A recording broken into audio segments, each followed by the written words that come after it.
Welcome and thank you for tuning in. You're listening to the Beyond 50 radio program. I'm Daniel Davis.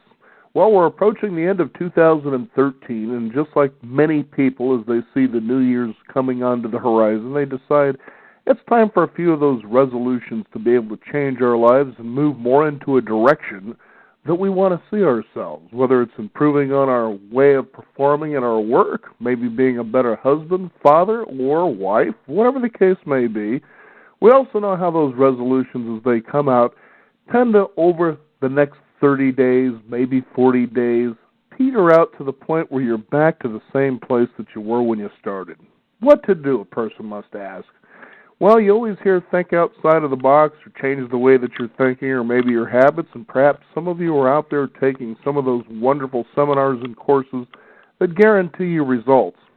On the program today, we're going to be joined with someone who consults with executives in the world's leading corporations.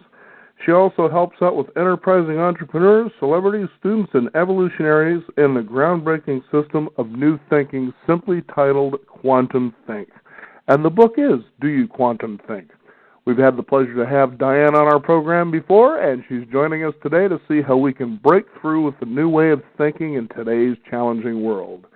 Diane, how are you today? I am wonderful, Daniel. Thank you so much for having me back. It's really a delight. Well, it was a delight to have you the first time.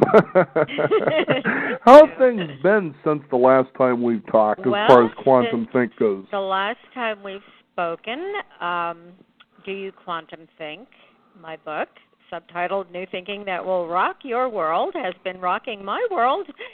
And I have received 6 book awards for the book, and so I'm really, really just so grateful for that. And I'm getting, a lot of letters from people saying, no matter how long they've been on a conscious path, that this really took them to a new level, including a lot of radio hosts I've talked to about it. They're very excited about it. And so for me, Daniel, the other thing I've been on about 150 radio shows since my book came out, which is about 2 years ago. Mm-hmm. And even though, it's not a, quote, new book, people consider it a classic book. And even my agent said to me, well, in 10 years your book will still be current. So I think, the important thing is why. And it's really what you brought up in your introduction.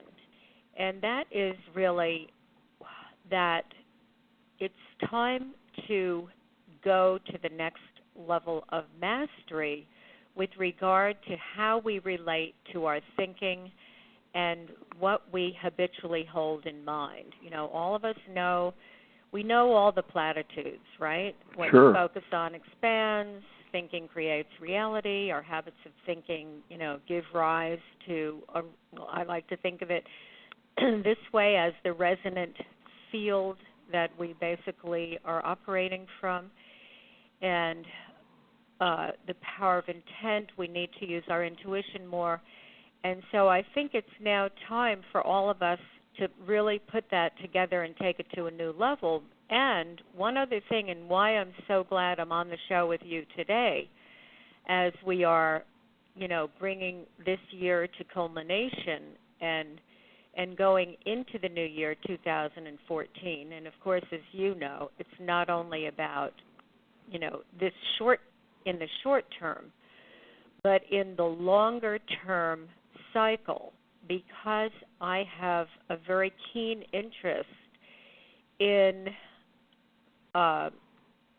attentiveness, and this is really part of quantum thinking, to the energy cycle that we're in. And it's always several cycles at one time. And so when we attune ourselves to that, Daniel, then that in itself is a certain level of mastery. Mm-hmm. So do you want me to say more about that? Or I know you want to. Please expand. Okay, That's how quantum thinking is. Because, I could go on, but I like to hear what you have to say about it, too. And because I know you had listed about the show today, you were looking at the year and wanted to look at the highlights of the year.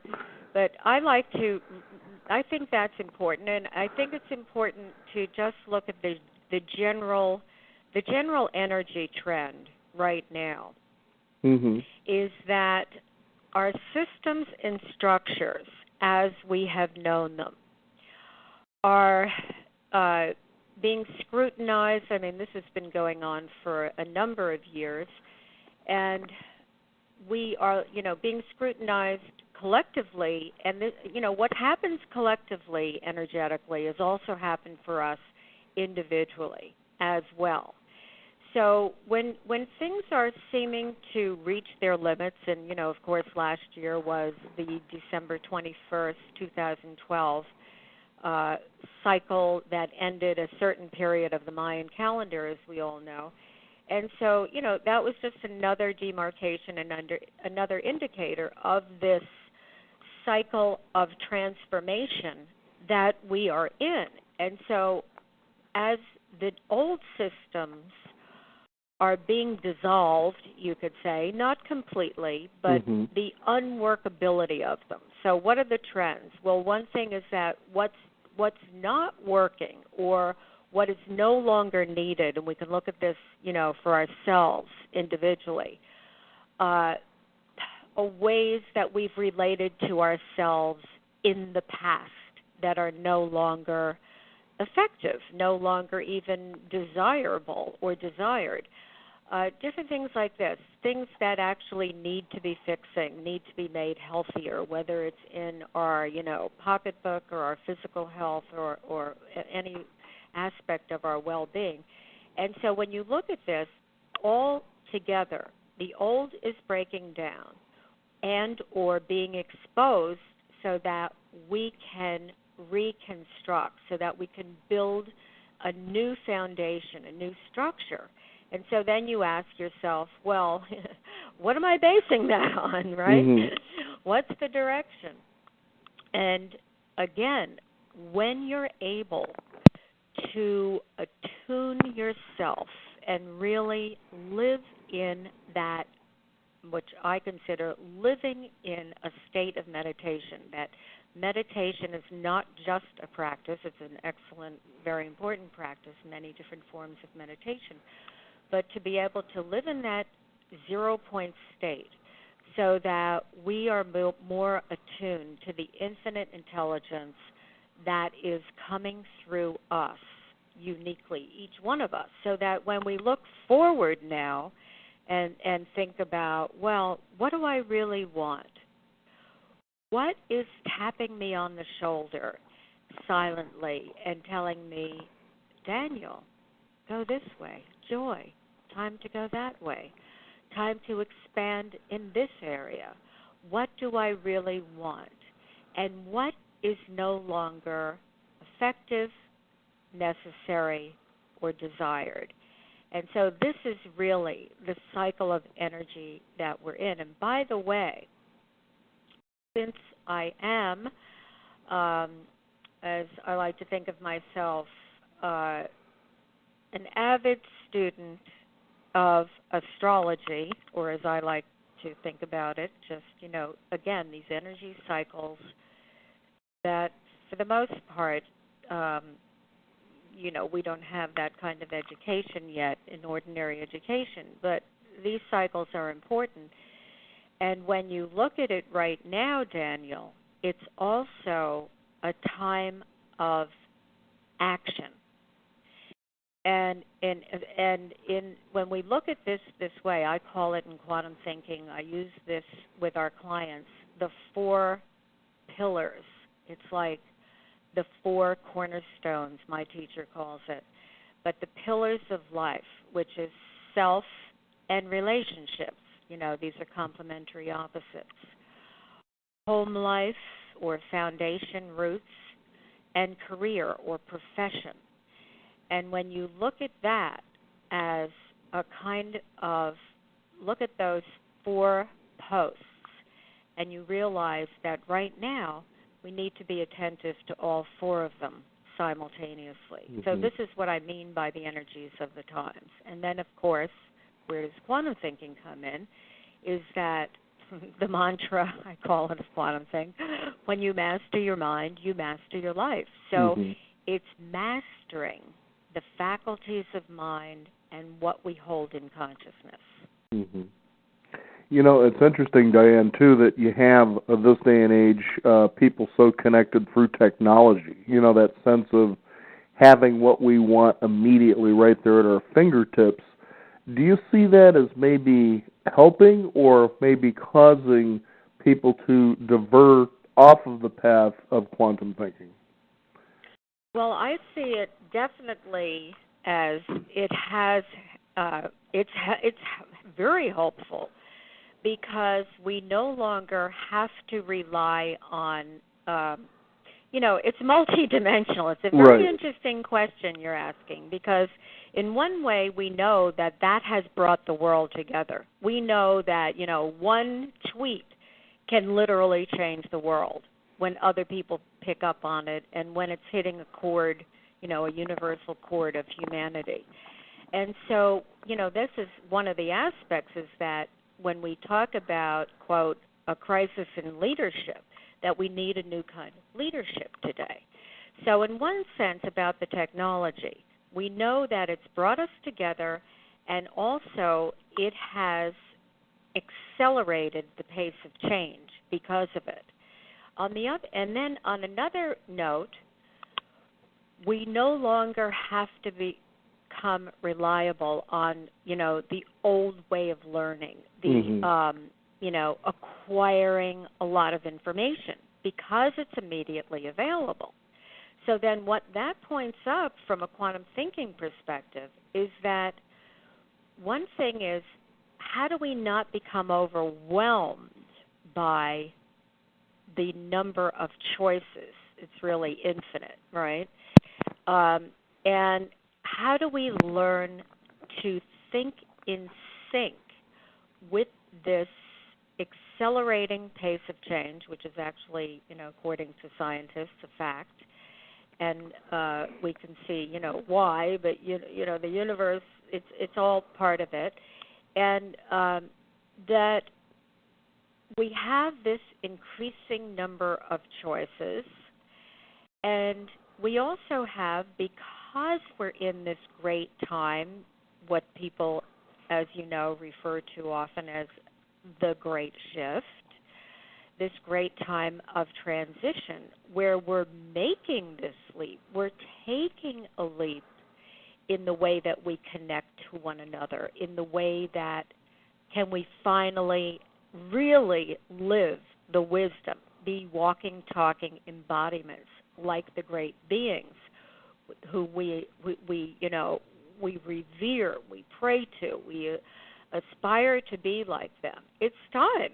So, the question is, how do we do that? So part of this technology is being able to create a conscious relationship with the technology so that we're using it to our advantage, so that we're not being, overwhelmed by it or making up stories.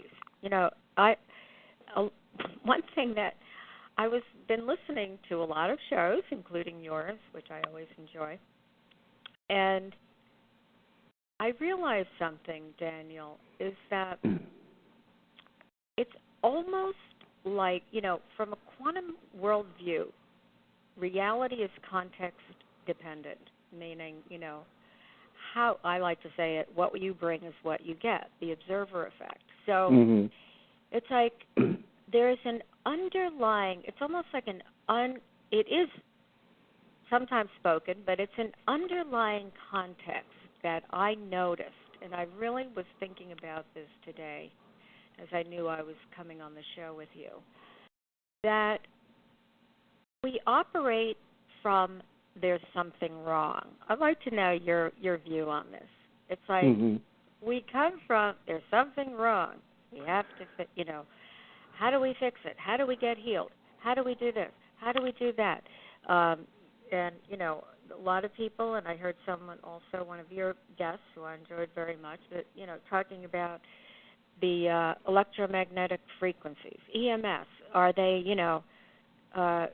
they're making us sick. Well, what if they're not making us sick? Right. What if we have what if infinite intelligence, which is beyond any of our, capability to even fathom the power of infinite intelligence, what gives rise to creation at all, that we are a part and parcel of, that wouldn't it make sense that when something new comes in, that we can adapt ourselves to it, that we can, let's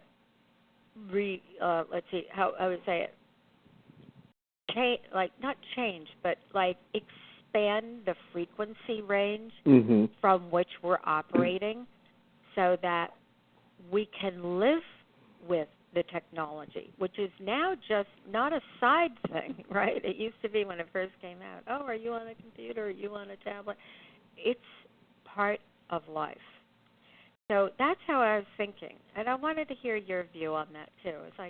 It's almost like without realizing it, and as you know, because you read Do You Quantum Think, what I call least action pathways, the habitual way the thought or the energy goes simply because it's been that route before, these automatic patterns from, the past or a mechanical worldview from the 17th century. But you think, well, what if that's just a mechanical view that we automatically come from there's something wrong and we have to fix it, whereas we could instead look at, well, what would reality, if we were choosing it, what would we want to be operating in?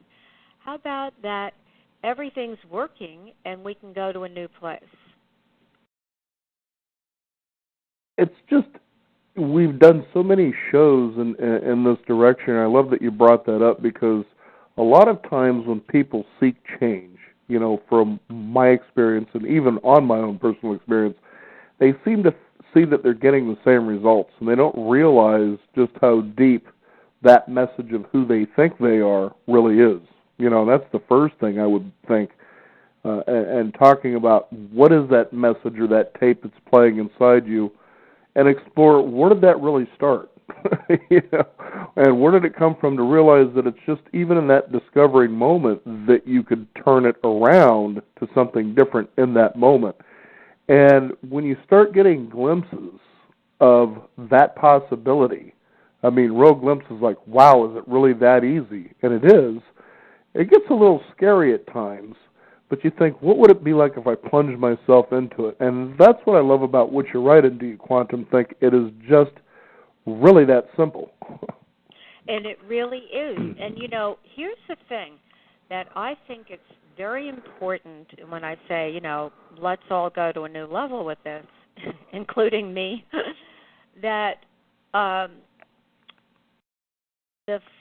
fundamental principle of a quantum worldview is that there is no fixed reality, or as I like to say it, there are no absolute realities, except for what you think of as God or divine or the void or however you relate to that creation principle itself. But I'm talking about for ordinary, everyday human beings in ordinary daily life, that and this is really the basic premise of quantum thinking, is that we think in a system based in the prevailing world view without realizing it.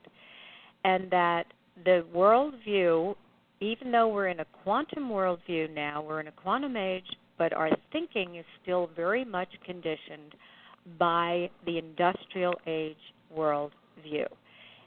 That started in the 17th century and continued up through the time of Einstein, who changed, why did Time magazine say, person of the century over Mother Teresa, over Gandhi, because he literally changed our view of reality in many ways. But one of the things he said is that, everything is energy. Mostly it's energy in flux, informed by intelligence. And he didn't particularly he had a little problem. Everyone seems to think, with the idea of the non-local mind connections, that there are instantaneous exchanges of energy and information through the field. But anyway, getting back to the fundamental principle. So I look at in quantum think not at specifically it's not about science. Quantum think is about how the discoveries of science have shaped the way we think and how we can now proactively, by our own choice, volition, shape the way we think to be more in sync with the up-to-date and more accurate discoveries of science. So when you think about the old world view, as I lovingly call it, it's not trading one in for another, by the way. It's a both and. You expand on it rather than trade one in for another. But the old way has really conditioned us to think about things as fixed. So what you were saying, Daniel, about, well, how have we thought, how are we identifying with who we think we are, right? Right. And in some way, because of that old worldview conditioning, it's that we think there's some fixed reality about it, because the old worldview said, the science said, only physical matter is real. So I translate as circumstances, right? Okay. Circumstances. And the new worldview, the quantum worldview, says the world is, the dynamic of creation is intent. It's a mind-based world. Not like a giant machine made of matter and cause and effect, all that, but more like a mind. Quantum effects, instantaneous whole field effects that are informed, that are shaped by our own human intent, where we put our attention. So when you look at this and you realize, okay, well, wait a minute. There's no fixed way that something is, even if you have 20, 30, 40 years of evidence, right? Because that's what we do. We go, my husband calls it arguing for your limitations. I like to always mention my husband, Alan Collins, who's my partner in life and in business, and so we talk about these things a lot. And it's like you say, well, it's not true that you can never have, the money you want, or, go to this new expanded sense of your business or career just because it hasn't been until now. And then what do people do, right? It's like, no, but I've never been able to. Or, no, but my brother's always been that way. Well, here's another one, too. This is a great place for me to step in on this because of the types of segments that I've been doing, but it goes in the area of genetics. And it was a pleasure to talk with Dr. Bruce Lipton, but we didn't talk in the way about his book that everybody else was. Everybody was stuck on manifesting and so forth. And when you really read the biology of belief and look into what he was really producing and trying to put out there, it had a lot to do with genetics and adaptations, just like what you were talking about earlier. And to put it simply, for instance, a person who lives in California would move up to, let's say, Oregon or Washington where it's a little colder, and over the course of a year, 2 or 3 years, they begin to genetically adapt to the weather to where now they can wear T-shirts at a time where they were wearing coats. And so getting to that level there, and talking about things such as cancer, we've got this war on cancer going on, okay? All these billions of dollars that have been raised in research, and still we haven't discovered a cure, which was really discovered back in, 1902 or something like that. But yet you still hear the argument of the genetic predisposition for disease, when in fact that doesn't really exist like that, but yet we continue to believe that it does. That's exactly right. And, I love the work of Bruce Lipton. I haven't met him personally, but, of course, I'm very familiar with his book and his work. And this is because that example is such a great example, and I refer to that in Do You Quantum Think, that, as he says, you have, and this is good because it's analogous to what I'm talking about, circumstances. So it's not like we don't have circumstances. It's not like we don't have genes, right? It's that how, as he says, how they respond to the environment. That is what it is. And I love that he gets to, eventually belief, what he calls it, but it's mind, as we know, a mind-based reality. And when you realize that, well, why haven't we found quote, a cure for cancer?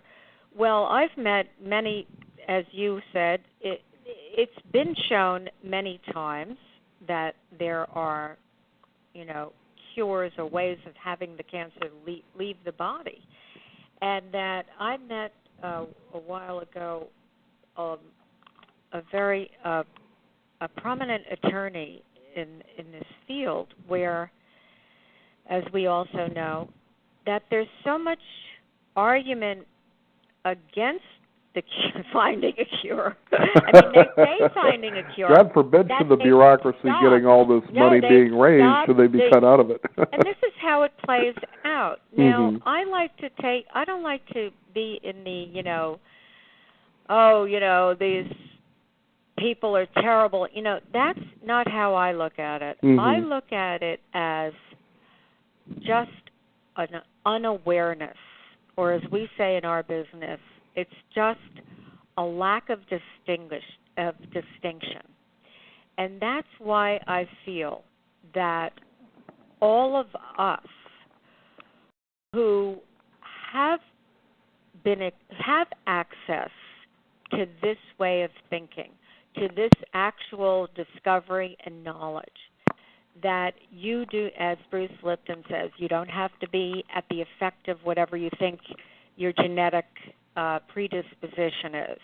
You don't have to be, or as I say, at the effect of any thought or circumstance that you've ever had or had now. And, it's like one time my brother said to me, we're in this conversation, and, I was talking about the awakening of thinking, beyond the automatic conditioning, the awakening of consciousness, and how, the world, because people become very resigned right now. It's like, you look at the headlines, and it's like, oh, my goodness, what is going on here, right? And so he said, well, what you're talking about, it could take another 10,000 years. And I said, well, we have to start somewhere. Right.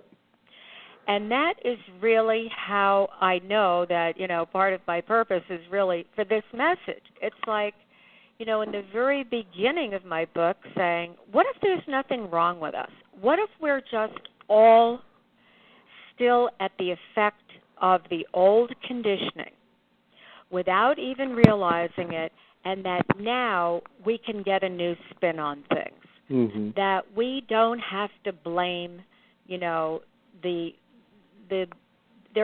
obviously there is a bureaucracy going on. There are these things in politics, and we know so well. In many countries has their own story. In the country that we're living in, the United States, the congressional story is a really unappealing story. Right. Right? And so, but you think, well, if we're really living the wisdom, can we literally vibrate something else other than blame? And it's not that we would not be holding people accountable or wanting to have it be, right things that are, quote, wrong. But from a different context, that's how I look at Daniel. It's like from the context of, okay, forgive them, they know not what they do, as Jesus said, and you look at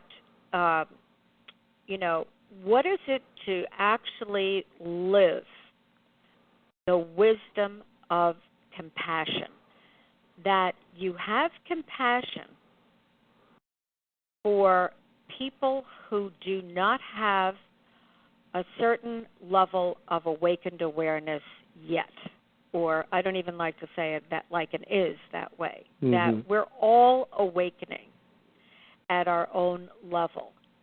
And so if each of us can, master ourselves as a new level, then we won't be falling into the trap of, how terrible they are, or continuing the language of, quote, the battle, with cancer that you brought up. It's a very important point. It is.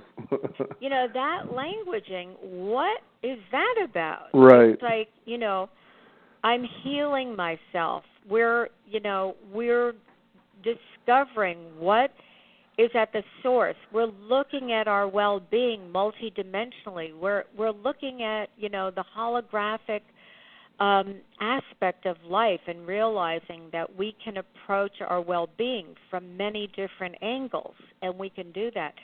But that language, as we don't want to perpetuate that, because that is separation language. That's battling, right?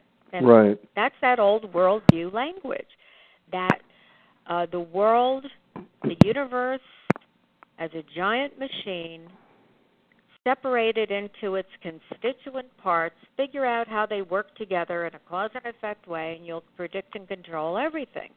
That is what many of our institutions are born from, that underlying frame of a perspective on reality. And that's a thing where, you and I are working, so many people are working, Bruce Lipton is working on generating something that makes more sense. Well, and the other thing, too, that I think a lot of us really struggle with, because humans by nature are a group species. I don't mean to lower us like that, but that's really the truth of it. And so because of this, acceptance into, excuse me for saying this again, but, the herd is important for our survival. We need each other, of course, to keep moving forward. And pity the fool that tends to think, I'm a self-made man. No, you were made by the efforts of a lot of people. You just decided to move in that direction on your own. But that being said, a lot of times I think what challenges many people for the changes they're looking for is the idea of what other people will think about them, hence the idea that there's something wrong with us. What are your thoughts on that? Well, you mean what other people will think of them? Because well, the whole idea is that sometimes keeps them from moving in directions that they would really love to go, that, would be fulfilling to them. Right. Well, but the idea of, like, for instance, let's say that you really, and this was something I did several years ago, Christmas became sort of an irrelevant thing, okay, outside of getting together with family. It, to me, just wasn't what it was. And this is just me, though. And so I just didn't come around for Christmas too much. Now, that would be hard for a lot of people to do, because of what is my family going to think? You know what I mean? Even though they may not want to anymore. Right. And it could go for a job. It could go for a career change. Any litany of things that a person decides they just want to go in a different direction. That's what we're here for, those choices, to experience, life.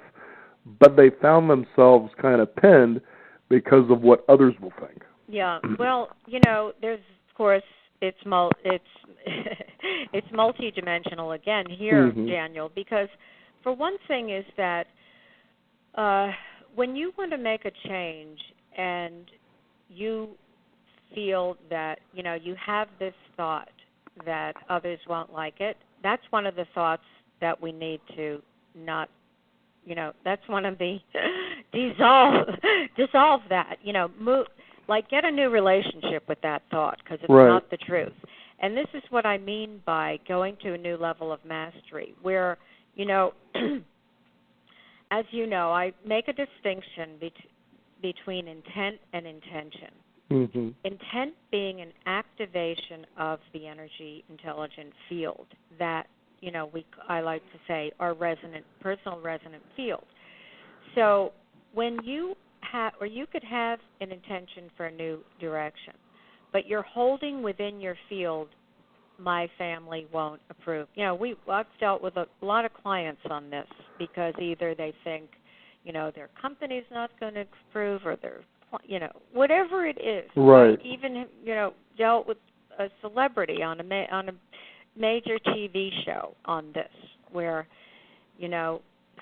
she wanted to go one way and the producers trying to get her to go another way. But the point I'm making is that to become aware that you're holding that in your intent field. It's an unaware intent. It's not because if you were at choice, you wouldn't be choosing the thought, oh, they're not going to get it. They're not going to approve. So that's a level of mastery where you recognize that thought is not the truth, and you create a new relationship with that thought as not the truth, and then you return to, well, what is my intent right now? So been saying lately that you can make a distinction between thoughts that you originate, that you initiate, that I would say by conscious choice, and thoughts that just visit from the field, whether it's the mind field. We are always receiving thoughts. It could be from your own mind field, your ancestral mind field, the cultural mind field. Doesn't matter where it comes from. But we don't have to own and or identify with every thought that comes into our own mind field. So when you have a thought like that, it's not a useful thought, and you don't have to own it. It's certainly not the truth. Just because we have a thought, good, bad, or indifferent, doesn't make it the truth. It's a question of what does it mean to live a conscious life? So when you say, well, people won't do something because they think the family's not going to approve. Okay, so that's at one level. That's like that very abstract, conscious creation level. At another level, where a relationship level, when you want to do something that, other people, let's say that they will question, okay, or they do, right?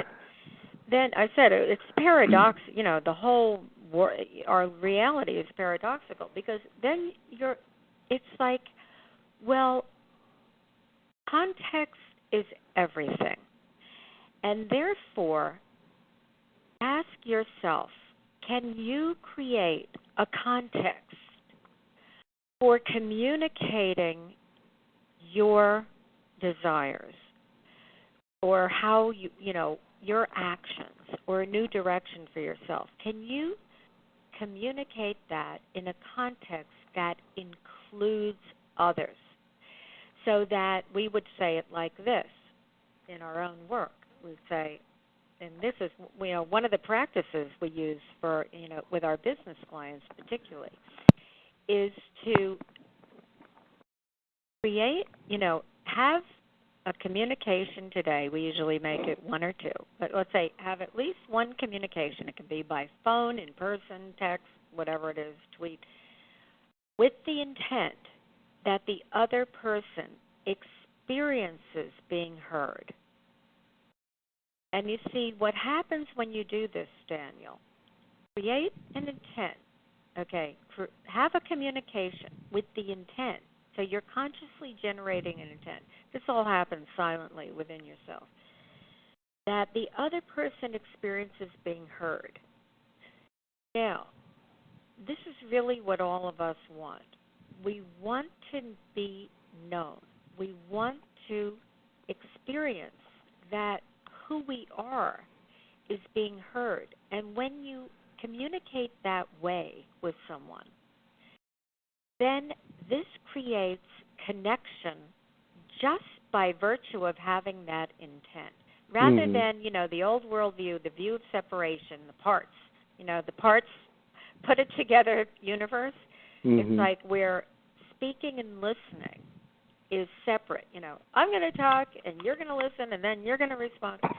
It's like, I have this distinction. One of the quantum thing I should say for everyone in this conversation with us right now is a system of 21 principles and practices for the mind and awareness. But to put all of this together, I call it distinctions in new thinking. So one of the distinctions is called being in one conversation. And this is one aspect of what we're distinguishing is that if we're living in a universe that is basically a universe of whole systems, that a conversation is also a whole. So we're all taking part in this one conversation, integral to the conversation, whether we're speaking or listening. And you start to live from that context of this is a relational field we're in, and that people are picking up, even though the old worldview, we were only looking at, the five senses. Well, I can think something, but the other person, they're not going to know what I'm thinking, right? Regardless of the dirty look on your face. Right, or even if they didn't see it. We communicate across fields when we have, when we're connected with people, especially then it's called a coherent field, right, where you have a common intentions, which is, an end goal, intent being the activation of the field. But so you think about it, like, as soon as you have an intent for someone to experience being heard, you've already created a deep connection with that person. And plus you have taken the focus off, well, I got to get my point across, and who cares, if they don't like it, too bad. That's what I want right now. Now, this is what I mean by not living the wisdom. Because you're not compassionate, you're not attentive to the fact that how you are has an effect on the other, and that furthermore, wow, isn't this great that I can create, I call it bringing light to another's least action pathway, because we all have least action pathways, these automatic ways that we think, the automatic ways that we emote, the automatic attitudes, beliefs, ideas. And so when we see others in their automatic way, it's that our own presence, our own dynamic of our own intent and the way that we connect with people, that can shift the field. So that's a very kind of long answer to that question you brought up. I think it's a very important question. And that's why I'm taking the time, because it's like, this isn't about, well, as you said, no man is an island. We are so interconnected. I mean, everything we do, everything we wear, everything we eat, drink, use, thousands, probably millions of people have had some input, into that which we use. So we are so intimately interconnected. And it is, again, the quantum paradox, is that we're universally the same, and as you point out, we're in this together. Right. And we're individually unique. And this is really the amazing, it's like the awesome beauty of the whole thing. Because you're going to have, there can be universal wisdom, but why do we have so many people expressing it over thousands of years? Because every person, it's coming through you uniquely. It's coming through me uniquely. And that is based on, just a multitude of, environmental, genetic, all these different soul, yearnings, whatever it is. And so when you start to quantum think, these things become, as you said, very simple.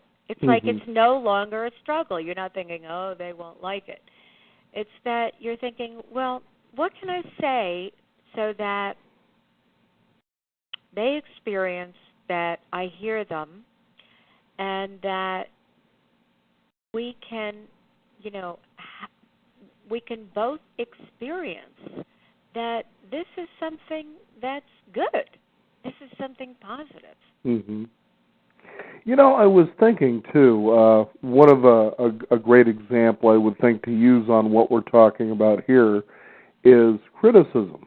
The idea that somebody has something they want to express to you as a way that might help you improve whatever it is.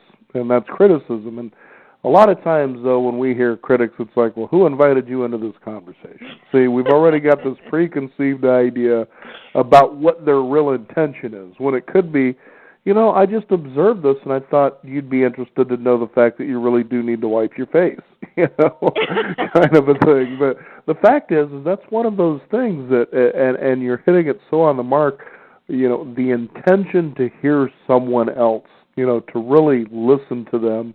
You're opening up an opportunity also to hear something much, much bigger. Sometimes I would think even answers to questions that you might have been asking a while back, for instance. That would be kind of one of them extra bonuses you get with this type of intention, wouldn't it? Very much so. And, this, again, it brings up, I know I'm bringing up possibly abstract ideas, but it's not an idea. It's an actuality about that we exist in fields. Mm-hmm. And because this is what happens when you are, let's say, by the way, that criticism, I have that experience about every day with my husband. No, it's very interesting, right? Like being in the question. Well, I brought that up because that shows us really as you begin to really listen, to pay attention to your reactive state. That is a path of least resistance. If somebody comes up, a perfect example is women. What did you do to your hair? Most of the time they're going to say, what's wrong with it? See, that's reactive, versus, what do you mean? There's a difference between those two contexts. But look at your question. Right. Well, the question was the same way. What did you do to your hair? See, that's pretty ambiguous. No, it isn't. You don't think so? No. Okay. Because I don't. Because let's see how else we could ask that question. Okay. Well, first of all, what is your intent in asking the question? I noticed that you did something different with your hair. How about that one? That's much better. I noticed... you're starting to sound like my mother, and I don't know if I can continue this conversation anymore. I noticed you... Well, you know how I look at it like this? And, we talk about gratitude, generosity, we're in the season of giving and receiving, right?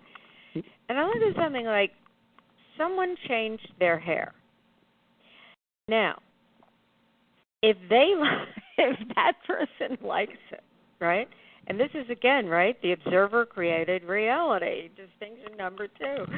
And the core distinction in the quantum world, the observer effect. What you bring is what you get. Mm-hmm. So if you're asking that question, it's possible that you could say, oh, what did you do to your hair? See how I said it? I had a different intent. Mm-hmm. Where you said, what did you do to your hair?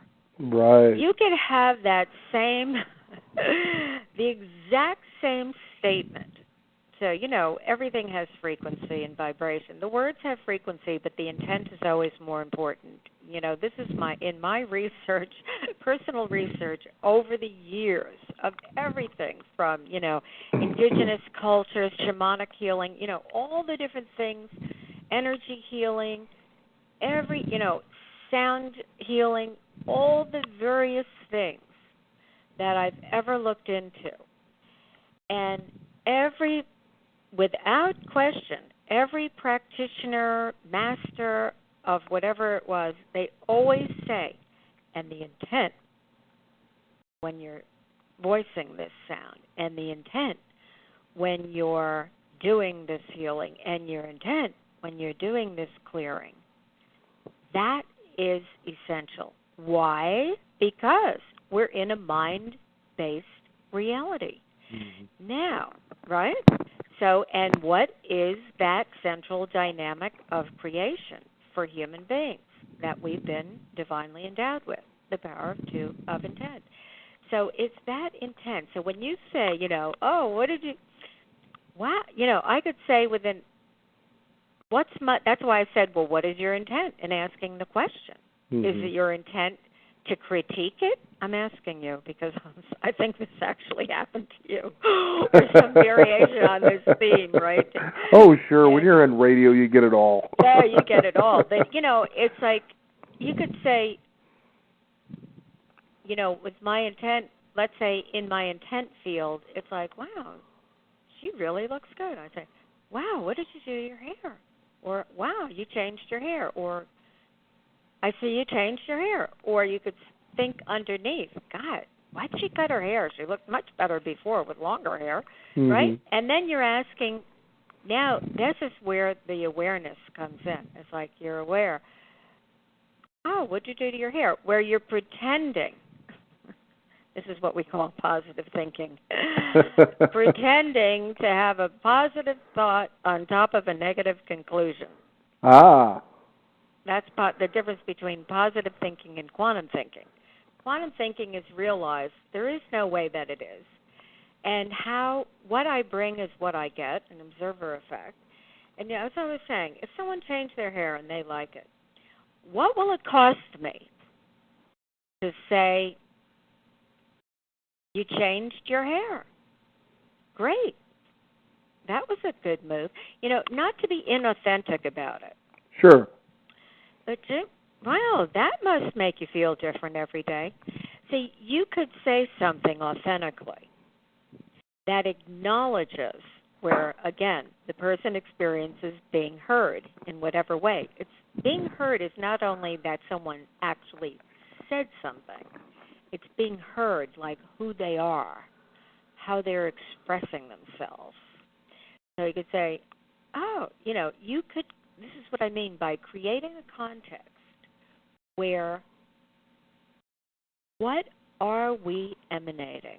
Are we emanating, I have one of my very great teachers, Guru Mai, she's known as Chidvilasananda, the current head of the City Yoga meditation. And, I always think of her saying, are you giving someone your cheerfulness? Are you giving someone your kindness? Are you giving someone your love? And that always sticks with me, Daniel, because I think, well, what am I, because I have a least action pathway that I can become, frustrated. And, you get on these, for example, you're trying to call into a, quote, customer care, right, mm-hmm. on the telephone. That's a good one to test your own reaction. And you're like, you've just been through, 20 minutes on hold, and it's like all of a sudden I'm being, how am I being with this person on the other end of the phone? This is their job. And you catch yourself, mm-hmm. right? And say, okay, am I giving this person my cheerfulness? Am I giving this person my kindness? Am I giving myself? It's for yourself, too. So I think this is where, the full circle of this conversation we're having, where we can have an intent now, collectively, to go to the next octave of mastery with ourselves in what, any of us who have been on a path, whether you've been on a conscious path, whether you just want to have, life be better, whether you want to know how to be more effective, whether you want to have, quote, get tools that give you an edge on life, get a greater understanding of it, and be able to live it, it really does take a certain, just having a level of awareness, making it okay, as I say, getting rid of wretched self syndrome, making it okay that, I've got some automatic habits that I don't know how they got there, but, Diane Collins says it's a result of, the old world, mechanical world conditioning and where we were as a humanity at that point of evolution. Now, is that the truth? Mm-hmm. Who knows? But it can give you access to saying, wretched self syndrome, the I'm not good enough, I can't do that, or any variation on that theme, where do we need that going forward? No. Is it the truth? No. Is it absolute or static in any way? No. Is it a habit? Yes. Can we interrupt habits? Yes. Do we have to try to change that thought? No. All we have to do, Daniel, is create a new relationship with the thought, what I'm doing right now. Mm-hmm. That's just a wretched self syndrome. Okay, I don't need that anymore. Now, what is my intent right now for myself? Guess what? I have, the power to create, and wow, what do I want to create right now? See, and that's just it. When you come to that point, it's almost as though, reading in a Zen parable about seeing the ox, but then the ox disappears. But then it was never lost in the first place.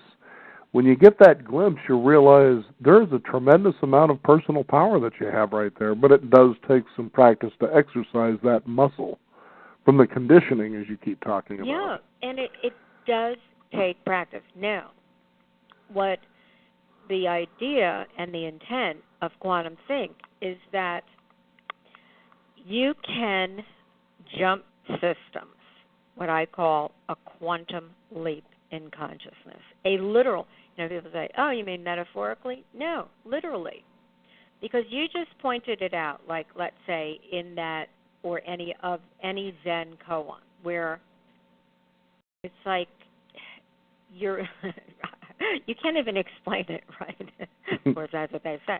It's unexplainable in ordinary logic. And yet, it's valid. So you look at this and say, okay, well, how do I start thinking this way in, conditioning myself? Do I have to condition, every thought that I have? No. When you make this leap in systems, like everything is a system. The road is a system, the roadways. Supermarket aisles, that's a system. We operate in systems. Just like you said, we operate in groups, right? Mm-hmm. And we know there are self-organizing principles in nature, including, amongst any group, any species, human species. So you look at it and you say, okay, a system. I think of it like a vortex. You enter the system, and this is where the both-and world comes in. And I was going to let you know we have about a minute and a half. Okay, well, the both-and world, you are making choices, and you're within a system. So you leap systems, you start thinking from a new framework, and you will be easily and naturally making your choices, but from within an expanded world view. And that's very exciting to know for our listeners out there. We're talking about the book, Do You Quantum Think? It's new thinking that will rock your world. And our guest who's rocked ours today, Diane Collins. Diane, thank you so much for being on the program. Tell us if there's a website our listeners can go to. There is a website, and it is DianeCollins.com. Diane with two N's, DianeCollins.com, and there are lots of audios on there. Right now, by the way, I have our earlier show with you. It came to my attention, someone said, wow, this is a great interview, and so I put it on top of my link shows that show that you and I did together originally, where we discuss more of the fundamentals. And so I invite people to go to the website and to stay in touch and to, anything that is new coming out. Of course, when you sign up for the mailing list, I will keep you in touch. I have questions for discussion that I've prepared for people who are in groups, quantum thinking, learning together, and, lots of things. So I invite you to visit the website and stay in touch. And also to let you know, too, through our weekly e-newsletter, we've been actually producing a piece of your book every week now for the last year. So people have actually been getting doses and dabbles of your wisdom through your book there as well. So wow. They can find out more about that at beyond50radio.com. That's the number 50. So just thought you should know that as well. I didn't. I realized you were doing that in the beginning, but I didn't realize you were still doing it. Still doing it, yes. Oh, we just wonderful. Can't get enough of the wisdom of Diane Collins. Oh, Diane, thank you again for joining us here on the program. What a wonderful pleasure. I want to wish you a Happy New Year, but I know that your New Year started at this moment. So. Well, let's wish all of us a very Happy New Year. All of us, you bet. And intend for it that way. Thank you so much for having me, Dave. Thank you again. Always a pleasure to be with you. You betcha. Again, the book is Do You Quantum Think? You can find out more. Go to DianeCollins.com or just type in Quantum Think and it'll pop up right there. You can also visit us at Beyond50Radio.com, where we do have a free weekly e-newsletter. We've been putting snippets in there so you can get a kind of a feel and a taste for what we're talking about here. I'm Daniel Davis. Thank you again for joining us. We wish you a Happy New Year on behalf of the Beyond 50 staff. Thank you for tuning in, and remember, live your day past halfway.